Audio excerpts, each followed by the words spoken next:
I'm about to show you something that takes just 10 minutes. 10 minutes you can do at home. No machines, no gym, no special equipment, and no new prescription. But before I tell you what it is, I need to explain something most people over 60 have never been told. You've probably heard this before. Your arteries stiffen with age. It's just part of getting older. As long as we control your numbers, you're fine. And maybe your numbers are controlled. Maybe your top number is 138 instead of 150 now. Maybe you're on one medication, or two, or three. Maybe your doctor says, this is normal for your age. But here's the question very few people ask. What if the number on the screen is not the real problem? What if the stiffness itself is the problem? Because stiff arteries don't just raise blood pressure. They change how blood moves to your brain. They affect how quickly you recover when you stand up. They influence whether your heart works harder than it should. They determine how much oxygen reaches your legs when you walk. And here's what makes this dangerous. You can feel mostly fine while stiffness is quietly progressing. You might notice small things, a little dizziness when you stand, cold feet at night, a strange afternoon fatigue that wasn't there 5 years ago, your top number slowly creeping upward even though you haven't changed your diet. Most people dismiss these signs. They blame age, they blame stress, they blame sleep. But what if these are early signals that your arteries have lost their flexibility? What if your body is trying to warn you before something bigger happens? In this video, I'm going to show you 3 warning signs of arterial stiffness that most seniors overlook. I'll explain why medication alone does not fix the underlying stiffness. And then, only after you understand the mechanism, I'll show you a simple 10-minute routine that can help your arteries become more responsive again. I'm not talking about reversing time, I'm talking about restoring function. There's a big difference. And here's something else that may surprise you. The mechanism we're going to discuss earned a Nobel Prize. It's one of the most important cardiovascular discoveries of the last century. Yet most people over 60 have never heard of it. Because it doesn't come in a pill bottle. Now, I want you to stay with me. Because if you skip ahead to the solution without understanding why it works, you probably won't do it consistently. And consistency is everything when we're talking about living tissue like your arteries. This is not a hack, it's not a trick, it's a biological stimulus.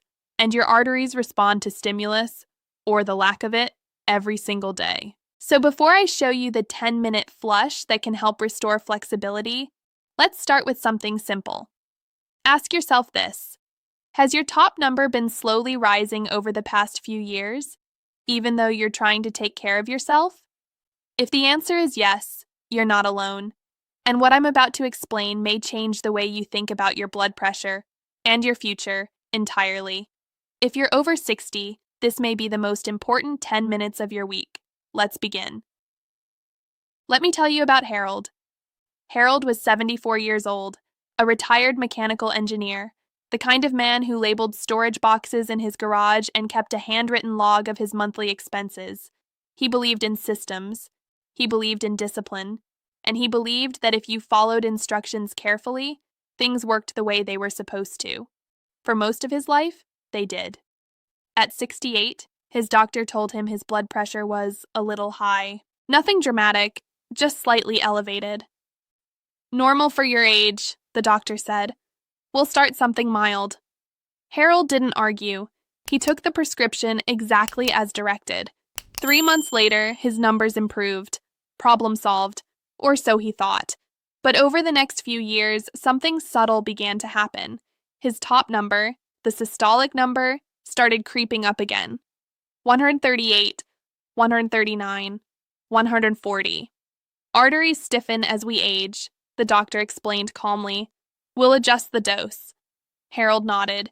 It made sense to him. Materials wear down over time. Metal fatigues. Rubber hardens. That's just physics.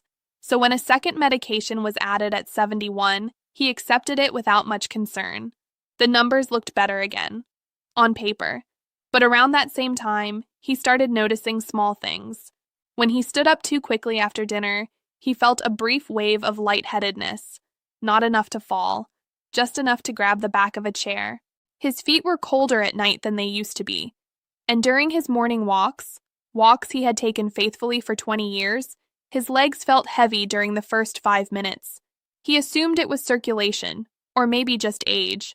After all, he was in his 70s. At 73, his top number crept up again. Another adjustment, another pill. Now he was on 3 medications.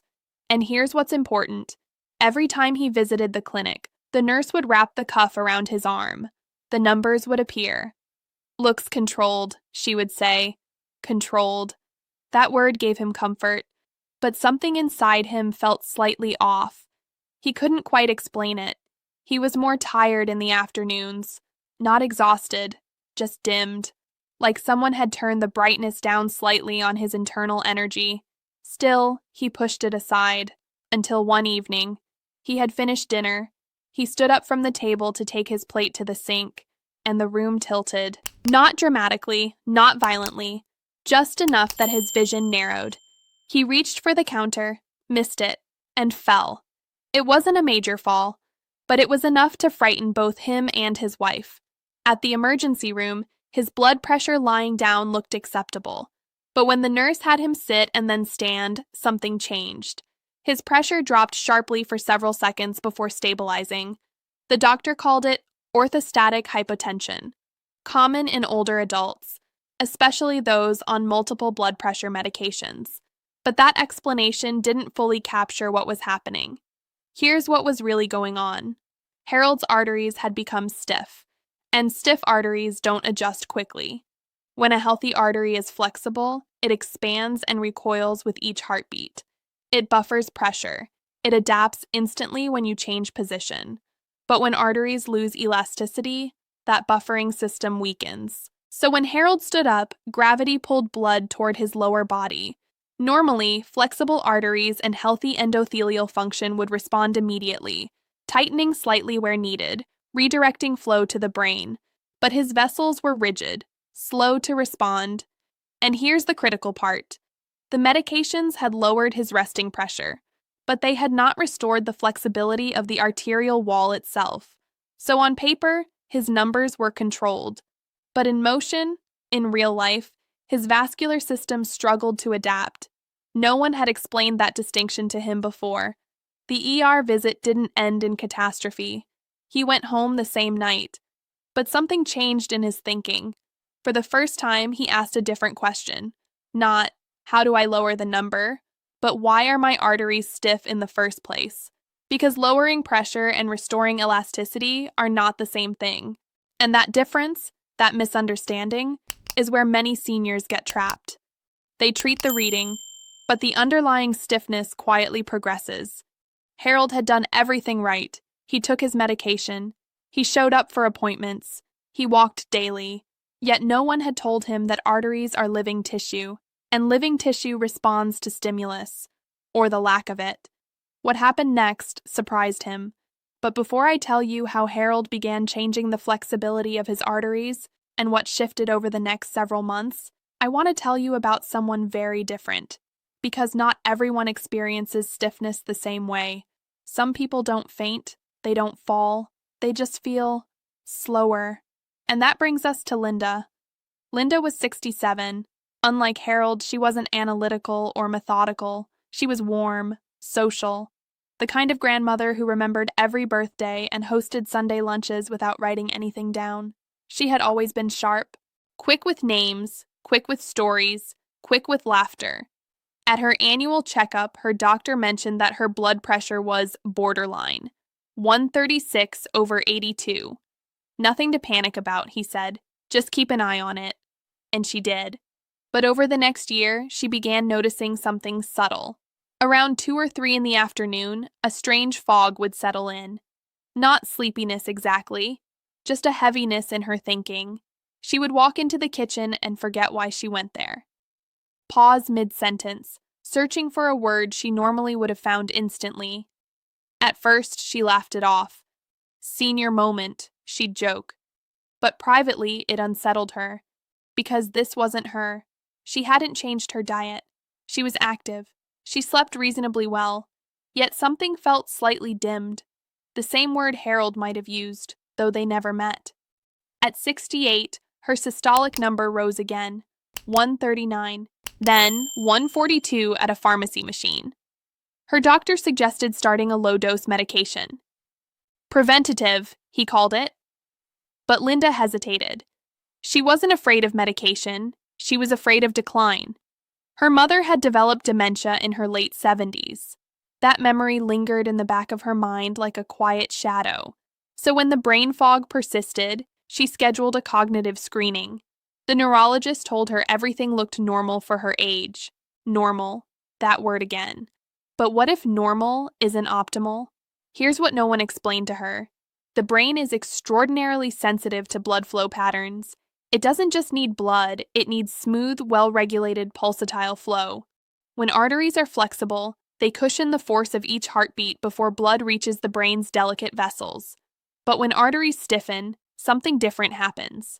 The pulse wave travels faster, stronger, more forcefully. Instead of being gently buffered, the pressure wave reaches the brain with greater intensity.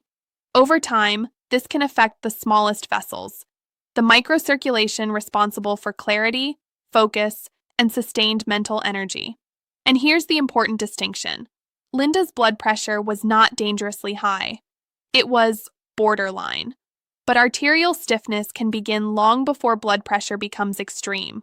Stiffness changes how blood moves, even when numbers seem acceptable. That afternoon fog she felt? It wasn't necessarily aging. It wasn't necessarily early dementia. It may have been subtle vascular inefficiency, uneven cerebral blood flow, reduced responsiveness of vessels that once adapted instantly. The brain feels it before the cuff shows it.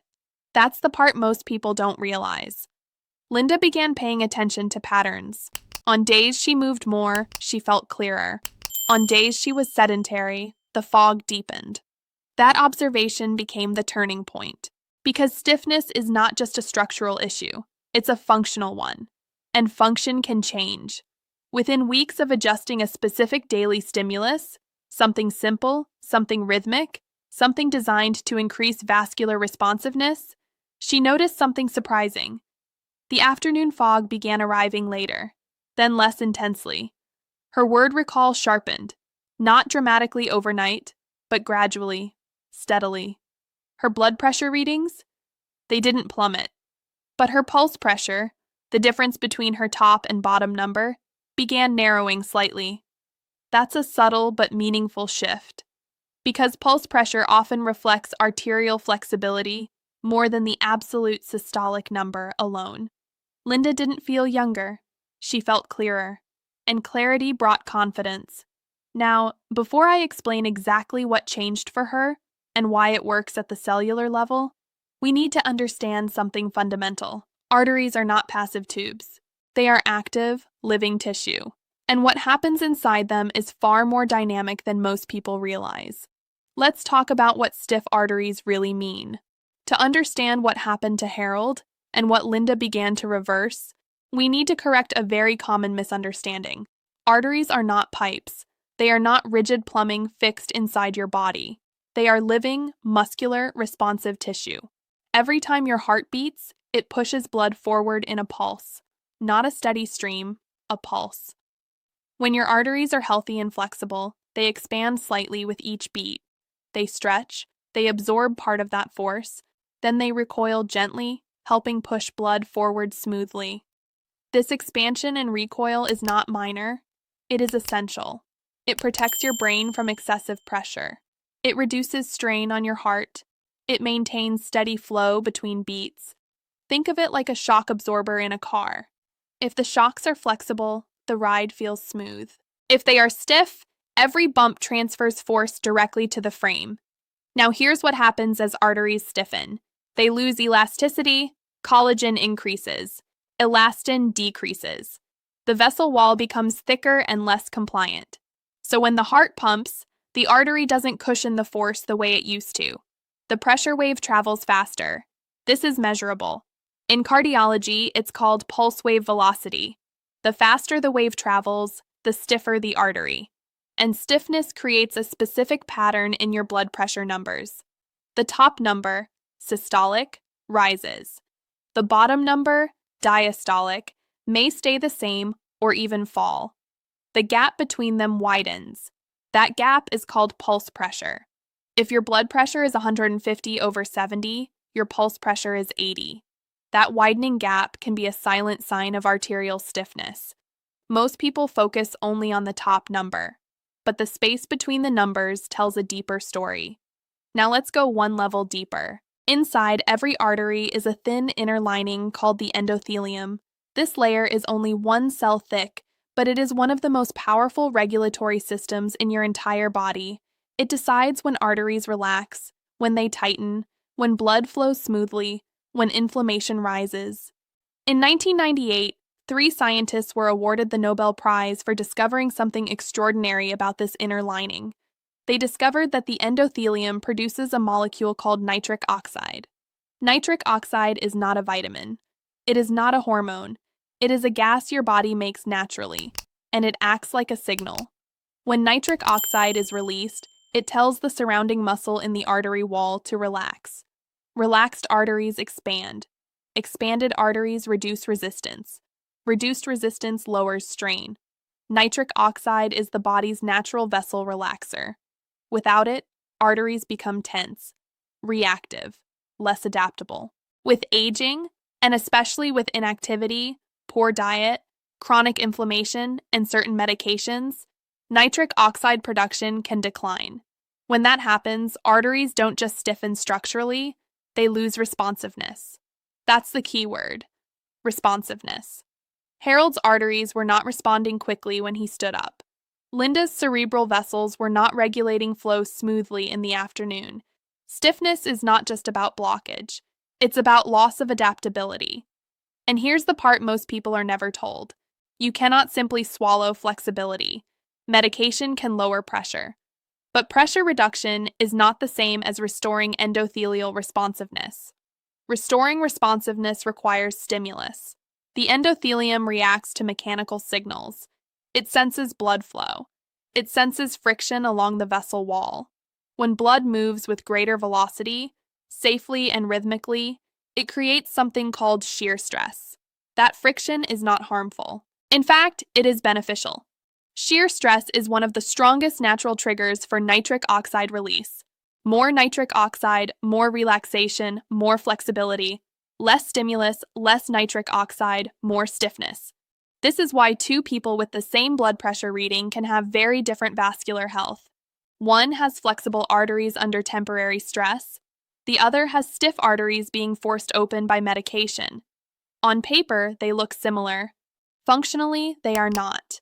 So when we talk about flushing the arteries, we are not talking about cleansing plaque. We are talking about restoring endothelial signaling, reactivating nitric oxide production, encouraging arteries to behave like living tissue again. And that brings us to the 3 warning signs most seniors miss. Because stiffness doesn't usually announce itself loudly. It whispers first. Let's talk about those signs. Arterial stiffness rarely begins with chest pain. It rarely begins with a dramatic event. It begins quietly. And the body often gives small signals long before something serious happens. The problem is, most people don't recognize them for what they are. Let's go through the 3 most common early signs. As you listen, notice whether any of these sound familiar, not with fear, just with awareness. Sign number 1, your top number keeps creeping up, even though you're doing everything right. You haven't dramatically changed your diet. You're not eating fast food every day. You take your medications as prescribed. You might even walk regularly. And yet, every year, your systolic number edges higher. 132 becomes 138. 138 becomes 144. 144 becomes 150. Your doctor adjusts the dose. The number comes down temporarily. Then months later, it creeps again. This pattern is often blamed entirely on aging. But what's frequently happening underneath is gradual arterial stiffening. When arteries lose elasticity, the same volume of blood creates more pressure. It's physics. If a flexible balloon fills with air, it expands easily. If a thick rubber hose fills with water, pressure rises quickly. The heart may not be pumping harder. The vessel wall simply isn't absorbing the force the way it once did. So if your top number has been climbing slowly over the past 5 to 10 years, despite reasonable lifestyle habits, that may be your first signal. Not that you are failing, but that flexibility is declining. Sign number 2, brief dizziness. When standing, this is one many seniors dismiss. You stand up from a chair. For a second or two, your vision dims slightly. Maybe you grab the table. Maybe you pause before walking. Then it passes. You might tell yourself, I stood up too fast. But here's what's happening physiologically. When you stand, gravity pulls blood downward into your legs. Your brain momentarily receives less blood. Healthy, responsive arteries immediately adjust. They constrict where needed. They redirect flow. Within a heartbeat or two, pressure stabilizes. But stiff arteries respond more slowly. They lack that rapid adaptability. So there's a brief lag, a delay. That delay is what you feel as lightheadedness. Now, this symptom can have multiple causes: dehydration, medication, autonomic changes. But when it happens consistently in someone over 60, especially alongside rising systolic numbers, arterial stiffness becomes a strong possibility. The fall herald experience didn't come from nowhere. It came after years of small ignored signals. Sign number 3, cold feet, leg fatigue, or afternoon brain fog. This one surprises many people. You may notice your feet feel colder than they used to, even in a warm room, or your calves feel heavy during the first part of a walk. Or, like Linda, you experience that strange afternoon mental slowdown. These symptoms share something in common. They reflect microcirculation, the smallest vessels that deliver oxygen to tissues. When arteries are stiff, blood flow becomes less smoothly regulated. The pulse wave reaches small vessels with more force and less cushioning. Over time, this can impair fine-tuned distribution of blood. Your feet may receive less consistent warmth. Your leg muscles may feel slower to oxygenate. Your brain, which is extremely sensitive to flow dynamics, may feel slightly dimmed before any major problem is detectable. And here's the important part. These symptoms often appear years before a major cardiovascular event. They are functional signs, early signs, the body whispering before it has to shout. Now I want you to pause for a moment. Which of those signs felt familiar?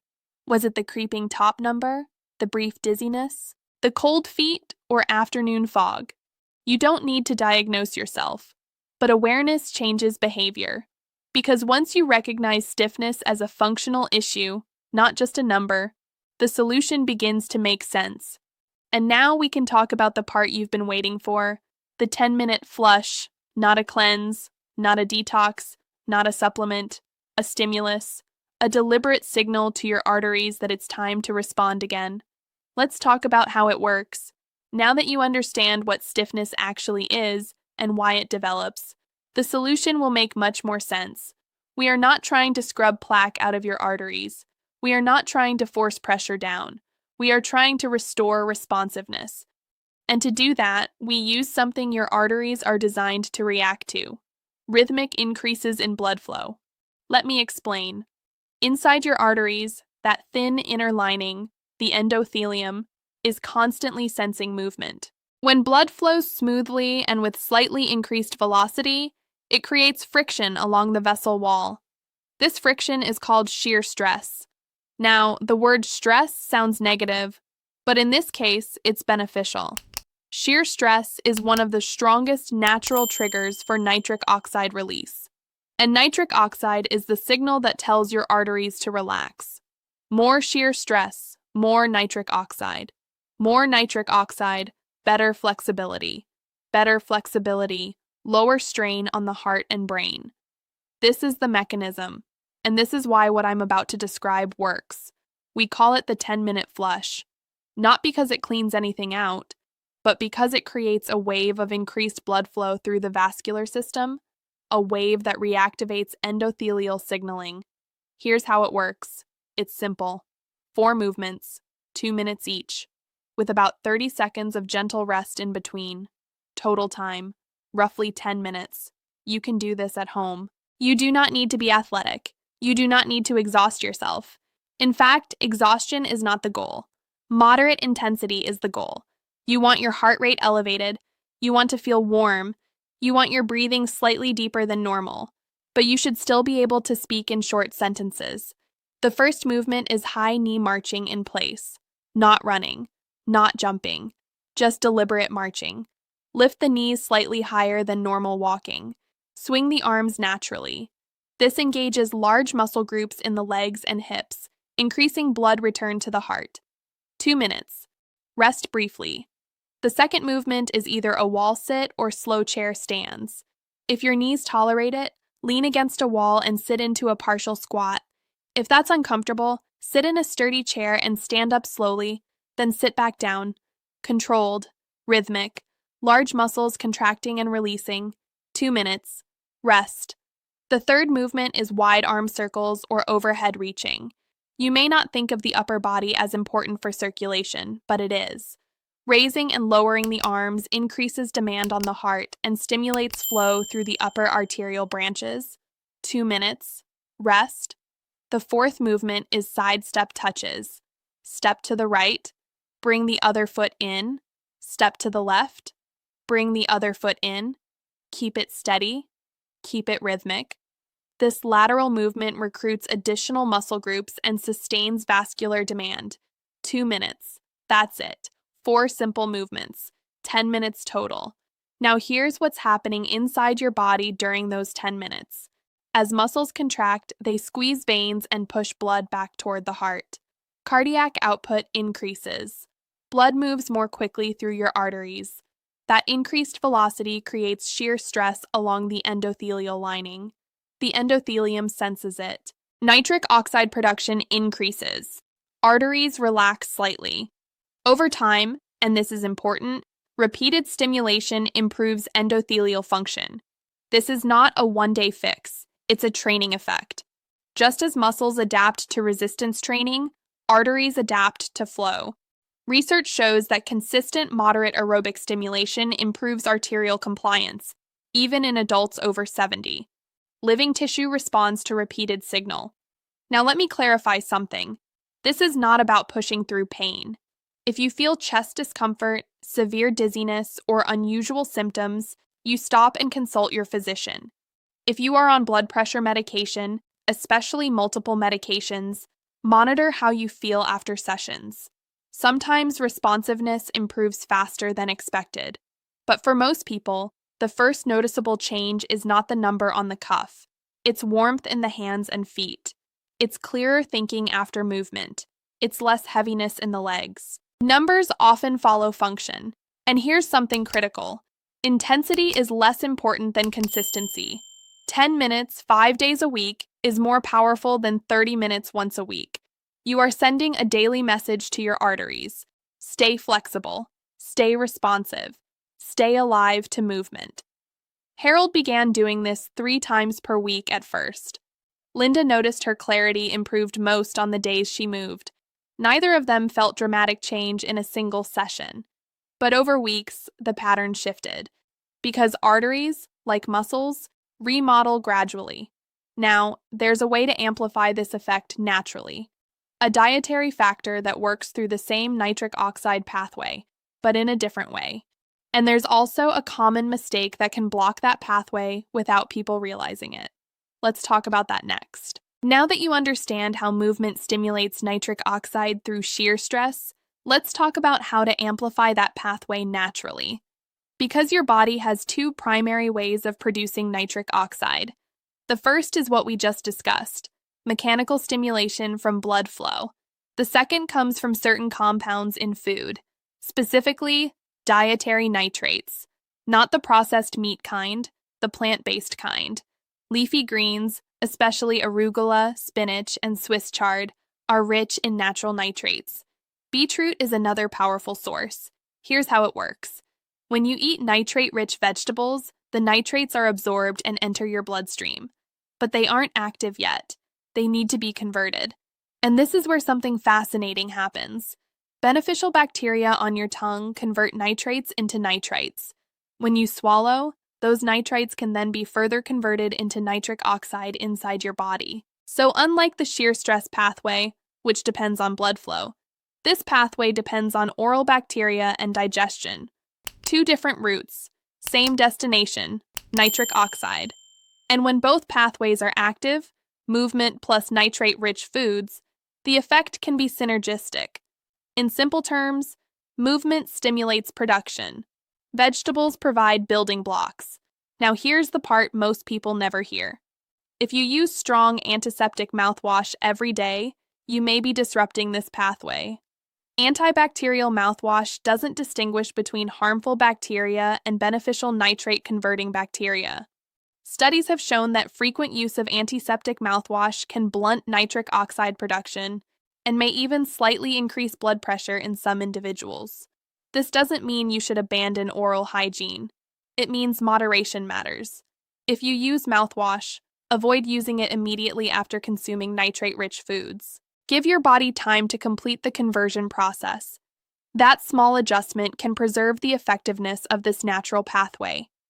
Timing also matters in another way.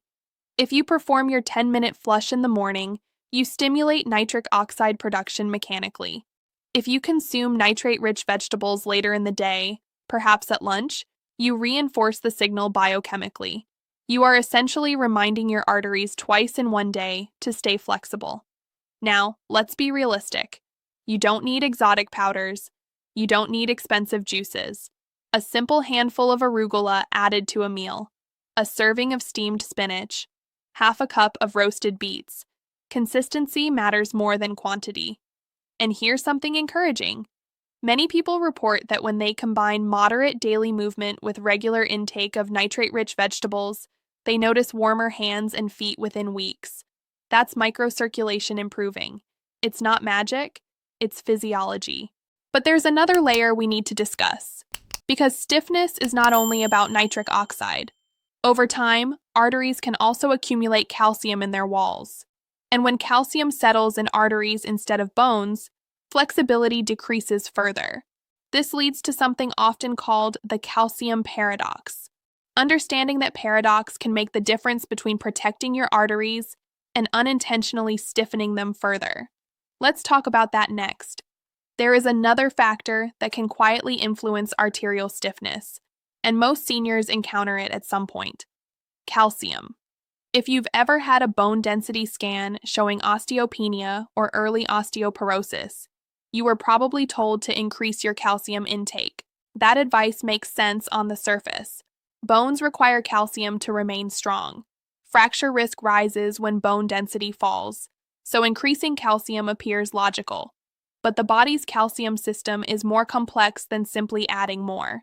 Calcium does not automatically know where to go. After you ingest calcium, it enters the bloodstream. From there, it must be directed into bones and teeth, where it belongs. If that guidance system is incomplete, calcium can deposit in soft tissues instead, including artery walls. This process is called vascular calcification. It contributes to stiffness by transforming flexible vascular tissue into a more rigid structure. This is not a metaphor. Microscopic studies show calcium deposits embedded within arterial walls, reducing elasticity and increasing pulse wave velocity. Now, this does not mean calcium is harmful. It means calcium requires proper regulation. Two nutrients play a crucial role in directing calcium to the right places: vitamin K2 and magnesium. Vitamin K2 activates proteins that help bind calcium into bone tissue while preventing deposition in arteries. Magnesium supports calcium metabolism and helps maintain vascular relaxation. Without adequate cofactors, calcium may be absorbed but not properly utilized. Researchers studying long-term cardiovascular health have observed that individuals with higher vitamin K2 intake tend to show less arterial calcification over time. One large European population study found that higher K2 intake was associated with reduced vascular calcification and lower cardiovascular risk. This doesn't mean a supplement is necessary for everyone, but it highlights the importance of balance. Calcium from whole foods, dairy, leafy greens, sesame seeds, almonds, is typically absorbed more gradually and alongside supportive nutrients.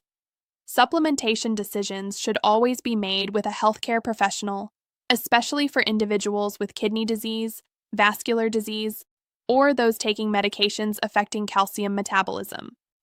There is also an important safety note.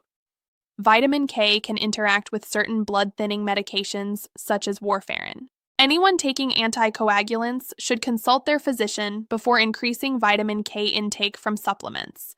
Dietary sources are usually consistent and manageable, but medical guidance is essential. So why discuss calcium in a conversation about arterial flexibility? Because flexibility is influenced not only by nitric oxide and blood flow dynamics, but also by the structural composition of the vessel wall. Think of it this way. Nitric oxide improves responsiveness. Movement improves function. But mineral balance influences structure. All three matter. If stiffness is progressing despite good movement habits, it may be worth discussing calcium balance and nutrient cofactors with a healthcare provider. This is not about abandoning bone health. It is about supporting bone health without compromising arterial flexibility. Now, by this point, you may be wondering, how quickly can arteries respond once you begin improving blood flow stimulation and nutritional support? Do changes take years, months, weeks? The answer is encouraging, but it's important to understand the timeline so you don't expect overnight transformation and miss the real progress happening beneath the surface. Let's walk through what most people experience over time. One of the biggest reasons people abandon a health routine is simple. They expect immediate transformation. When that doesn't happen, they assume it isn't working. But arteries are living tissue. They adapt gradually, the same way muscles strengthen and joints become more mobile with consistent use. Understanding the timeline helps you recognize progress while it's happening, even before the blood pressure cuff reflects it. Let's walk through what many people experience when they begin restoring vascular responsiveness. Week 1, the circulation awakens. During the first week of performing the 10-minute flush, the movements may feel more challenging than expected. Your heart rate rises sooner. Your breathing deepens.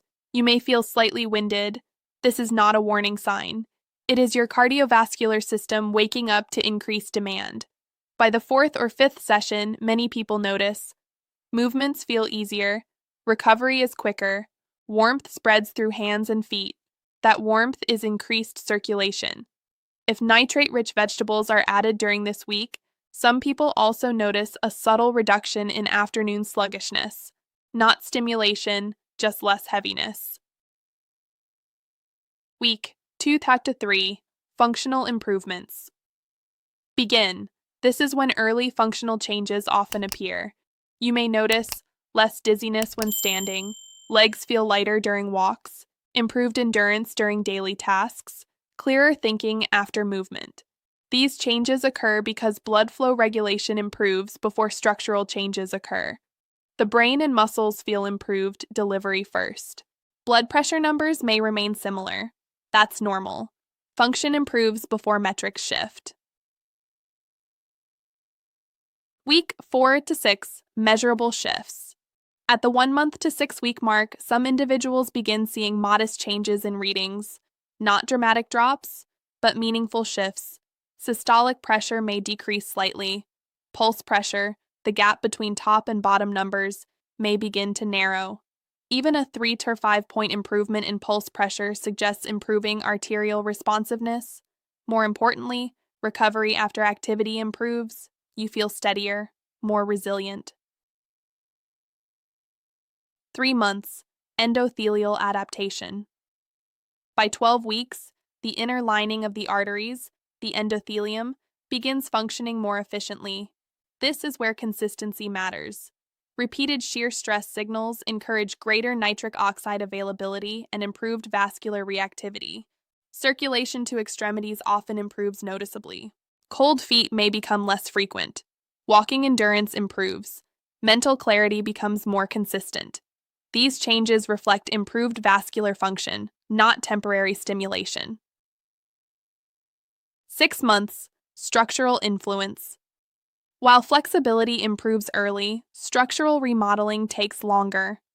At 6 months of consistent stimulus and supportive nutrition, improvements in arterial compliance and peripheral circulation may become more pronounced. Some individuals notice improved exercise tolerance, reduced leg fatigue, steadier balance when standing, greater stamina throughout the day. These changes suggest that arteries are not only responding, they are adapting. One important reminder: progress rarely happens in a straight line. There may be weeks where improvements plateau. There may be days when fatigue returns. This does not mean regression. Biological adaptation occurs in phases. Direction matters more than daily variation. Why gradual implementation works best. Trying to change everything overnight often leads to abandonment. Instead, start with the 10-minute flush 3 times per week. Allow your body to adapt. Add nitrate-rich vegetables regularly. Discuss nutrient balance with your physician if appropriate. Build the routine gradually so it becomes sustainable. Because sustainability creates results. And results come from repetition, not intensity. By this point, you may be noticing a theme. This is not a quick fix. It is a shift in how you support living tissue that has supported you for decades. Which leads to the most important question of all: is this something you do temporarily, or something you continue to protect your arteries for the rest of your life? Let's talk about that. At some point, nearly everyone asks the same question: how long do I need to keep doing this? It's a reasonable question. We live in a world of short programs and quick fixes, 30-day challenges, 8-week transformations, temporary diets. But arterial health does not operate on a short-term schedule. Your arteries are living tissue. They respond to how you move, how you eat, and how blood flows through them every single day. When blood flow is sluggish and movement is minimal, arteries receive a clear message: conserve, tighten, adapt to inactivity. When blood flow increases rhythmically and regularly, they receive a different message: stay flexible, stay responsive, remain capable of adjusting. This is not a one-time repair. It is an ongoing conversation between your body and your circulation. If the stimulus stops, responsiveness gradually declines again, not overnight, but over weeks and months. This is similar to muscle strength. If you stop using a muscle, it weakens. If you use it consistently, it remains functional. Arteries follow the same biological principle. This doesn't mean you must exercise intensely. It means regular stimulation matters more than occasional effort. 10 minutes most days will protect function better than one long session once a week. And this shift is not about perfection. There will be days you miss. There will be weeks when routines are disrupted. What matters is returning to the stimulus, not abandoning it. It can help to think of the 10-minute flush not as exercise, but as maintenance, like brushing your teeth, like taking a walk after dinner, like opening windows to let fresh air circulate. It is a daily reminder to your vascular system that movement continues. Nutrition plays a similar role. When you regularly consume foods that support nitric oxide production and mineral balance, you reinforce flexibility. When those signals disappear, stiffness gradually returns. This is not punishment. It is biology, and biology responds to patterns. The encouraging news is that arteries remain responsive well into advanced age. Research continues to show improvements in vascular function in adults in their 70s and 80s when consistent movement and circulation-enhancing habits are introduced. It is never too late for arteries to respond, but it is also never a one-time fix. Harold didn't aim for perfection, he aimed for consistency. Linda didn't try to reclaim her 20s, she focused on clarity and steadiness. Both discovered something important. They weren't trying to reverse aging. They were supporting function, and function determines independence, mobility, and quality of life. Flexible arteries support steady balance, clear thinking, efficient heart function, comfortable walking, stable energy throughout the day. This is not about chasing numbers, it is about preserving capability. So instead of asking, "How long do I have to do this?" a more helpful question may be, "What kind of circulation do I want to support for the rest of my life?" Because the habits that maintain flexibility are the same habits that protect independence. and independence is one of the most valuable forms of health we have. Now, before we finish, I want to leave you with a simple reflection and invite you to notice which of the early signals we discussed might already be familiar to you. Let's close with that. Before we finish, I want you to pause for a moment and reflect, not with worry, not with fear, but with awareness. Earlier, we talked about 3 early signals of arterial stiffness, a top number that has been slowly rising over the years: brief dizziness when standing, cold feet, leg heaviness, or that subtle afternoon mental fog. Which of these have you noticed in yourself? Maybe one, maybe more than one. Maybe you dismiss them as normal aging. Many people do, because these changes happen gradually, quietly, without urgency. But awareness creates the opportunity for change. If you feel comfortable sharing, you might consider writing the word that fits your experience. Rising, if your systolic number has been creeping upward. Dizzy, if you notice lightheadedness when standing. Cold, if circulation to your feet or legs feels reduced. Fog, if afternoon clarity isn't what it once was. You're not labeling yourself, you're recognizing patterns. And when people share their experiences, it helps others realize they are not alone in what they're noticing. If this information helped connect dots that never quite made sense before, consider sharing it with someone over 60 you care about. Many people are managing cholesterol and blood pressure numbers, yet have never heard about arterial flexibility. Both matter, and both influence long-term cardiovascular health. If you choose to begin the 10-minute flush, start gently. Consistency matters more than intensity. If you are taking blood pressure medication, blood thinners, or have been diagnosed with cardiovascular conditions, speak with your physician before making significant changes to exercise or supplementation. This information is educational and is not a substitute for personalized medical care. Your healthcare provider understands your individual history and can guide you safely. If you'd like a simple visual guide to the movements and timing we discussed, you may find the reference resource in the description helpful. It demonstrates form and pacing so you can move confidently and safely. Most importantly, remember this: your arteries are not passive. They are responsive. They adapt to how you move, how blood flows, and how consistently you support their function. Small daily signals create long-term change, and protecting circulation helps protect independence, clarity, and mobility for years to come. Thank you for spending this time with me. I'll see you in the next video.